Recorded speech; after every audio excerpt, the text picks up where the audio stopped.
Another way of responding to this point here is to point out that in a way, even if there is heaven and if there is hell, no matter what the constitution that goes on, no matter what the punishments that go on in those places, they never actually do make up for the evil that is suffered right in the first place. So let me give you an example. Suppose I am a sadistic person and for whatever reason I come to dislike you. And so just purely gratuitously, I come up to you hiding a baseball bat behind my back. And when you are unawares, I pull up my baseball bat and I proceed to break both of your legs. So you find yourself in horrible pain, you end up in the hospital, huge medical bills, enormous suffering for a significant amount of time, but then finally you heal, you're on crutches for a while, and then you are back to living your life. Okay, fine. So you suffered an injustice and a great deal of pain for a certain amount of time. Now, suppose I, for whatever reason, felt remorse for what I had done at some point after having done so, and suppose I were extraordinarily wealthy. So I track you down after this event.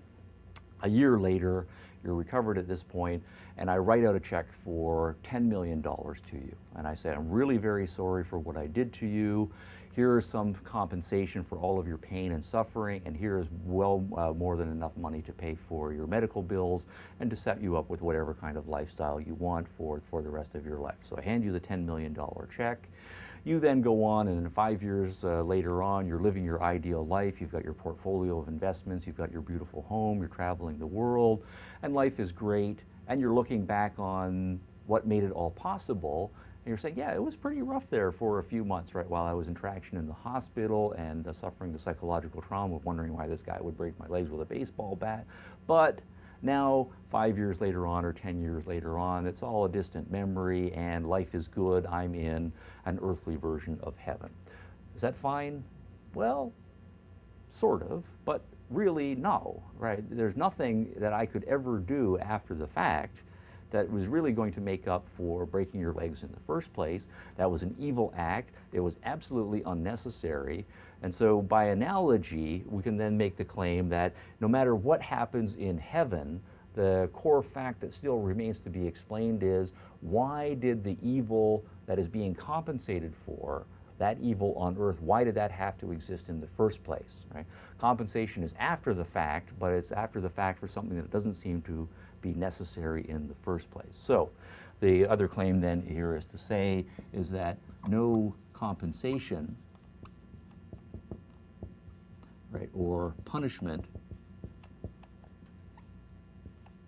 can ever, right, make up for unnecessary evil. So it might be, for example, the case that Hitler is burning in hell.